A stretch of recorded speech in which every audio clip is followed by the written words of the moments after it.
Uganda continues to boast of an agricultural-led economy despite the increasing challenges of agricultural productivity in the country.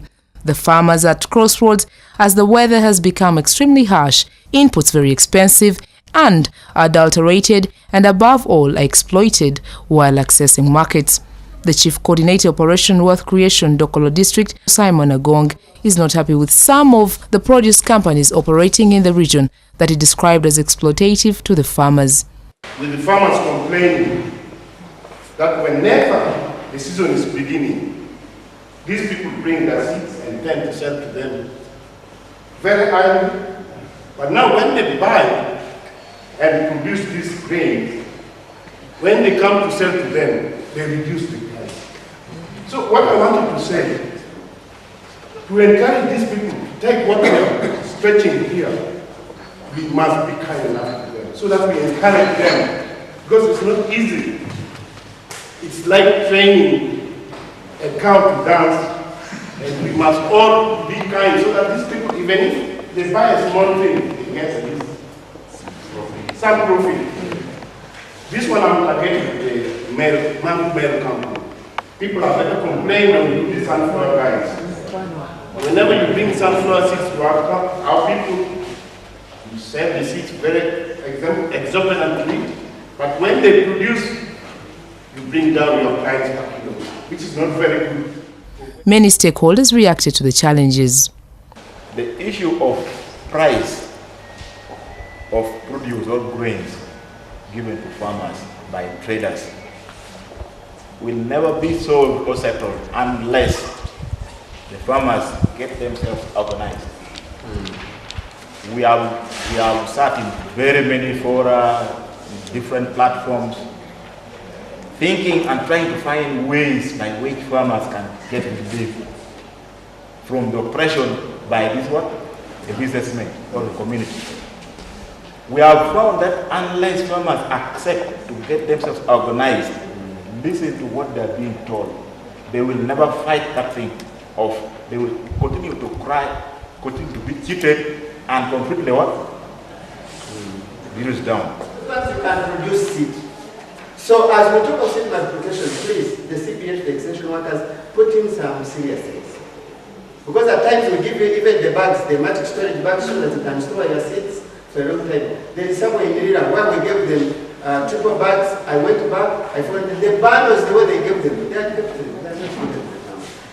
So whom are you doing justice? Then two, my concern to the regulators, Minister of Agriculture, is Mount Meru and these other companies are they registered to supply feed? Are they satisfied? I think we need to establish that. Because that is now exploitation. Because you supply seed at a very high price and then you buy at a very low price. To me, which is not fair. Two, all the companies, the buyers, I think you also owe the farmers a corporate responsibility. If you don't do it well, you're not going to get the quantity and the quality that you want. So we need to get together and partner, and as I said, work together. So the win-win is key. And I would like to request, the farmers are also getting more educated than they know. As we do all this pricing, are we looking at the gross margin analysis? If you really know the farmer can only break even if he sells the grain to you at 400, why would you go ahead and want to buy it at 200?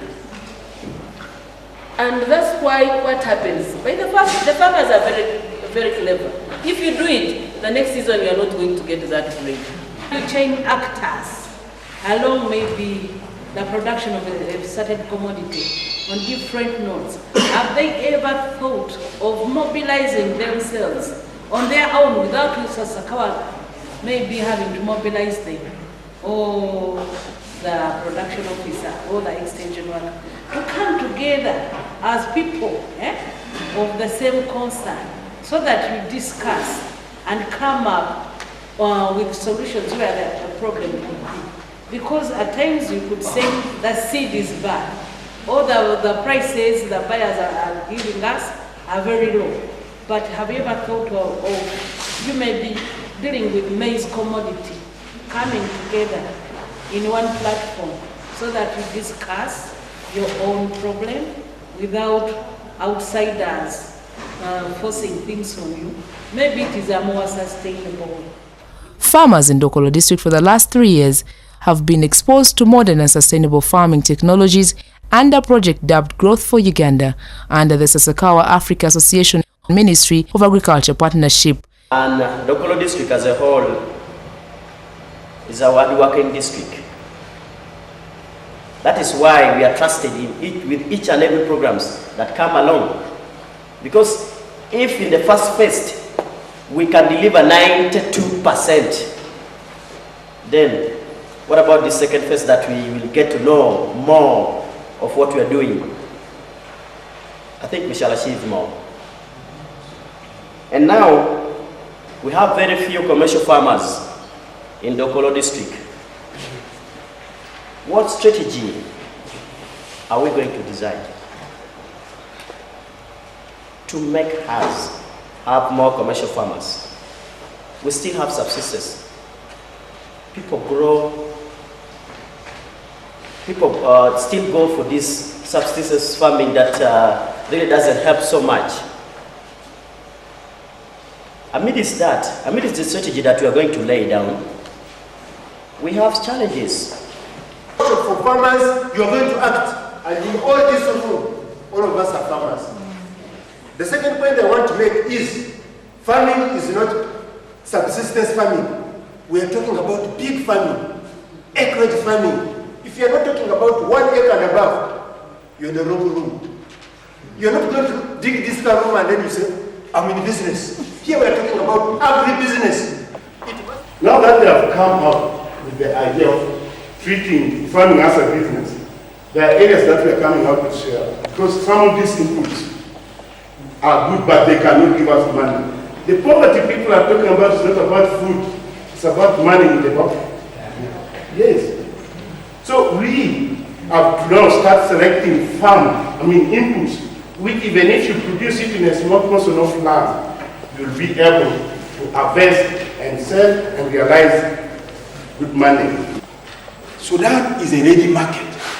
If we are going to encourage our local farmers here to commit themselves into commercial farming, then we should choose the best method of farming, the best strategy. We are also grateful for the support that was rendered to our farmers by financial institutions. We are grateful for DFCU Uganda, Post Bank, Centenary Bank, Finca Uganda Limited. We are calling you to continue to support our farmers. As you are aware, that agriculture is the backbone of the economy of Uganda. We are also grateful for Sasakawa Global 2000 for organizing this very planning meeting that we are about to have. The country director, Sasakawa Global 2000, Dr. Roslyn Nyamutale, says that there has been considerable progress in the farmers' performance and adoption to the technologies, saying that as they sign a deal to extend the interventions for the next 2 years, they are going to focus more on farming as a business. In all this discussion, what we actually wanted also to come out is the commitment. What are you going to do to ensure that the farmers take farming as a business? What are you going to do that agro-processor takes that business real as his own or her own business? Representing the Ministry of Agriculture, Animal Industry and Fisheries, the Principal Agriculture Extension Coordinator at the Directorate of Extension Services, Eve Luvumu, says that as stakeholders, there is need to create more awareness towards fertilizer application if Ugandans are to increase production to make farming a business. All of you should continue using the artificial fertilizers, because like when you talk of 2-3 acres, it's not easy to get that amount of organic fertilizer. It is good if you have it in a small area, yes, but when you have a big chunk of land, it's not easy to realize the same. And also make use of those other facilities. I know that we have only one soil lab which is functional. Is it Makele or And Naro. and Naro And Kawanda. and Kawanda.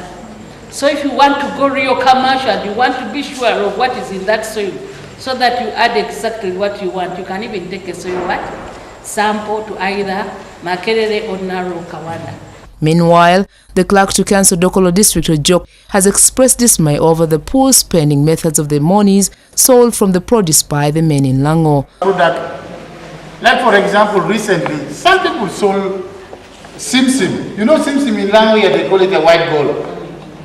But after selling, instead of investing on another productive area, our men normally go to later town. After they have got that money, to compete with soldiers, spending in bars, soldiers who have come from Somalia. If you get them in a bar, they will also be telling those crooks, the prostitutes in town, that they're also from where? From Somalia. As stakeholders, I would like to appeal to you that let's go and sensitize our farmers on the issue of investing on the money that you have got properly, rather than spending it on scrupulous behaviors.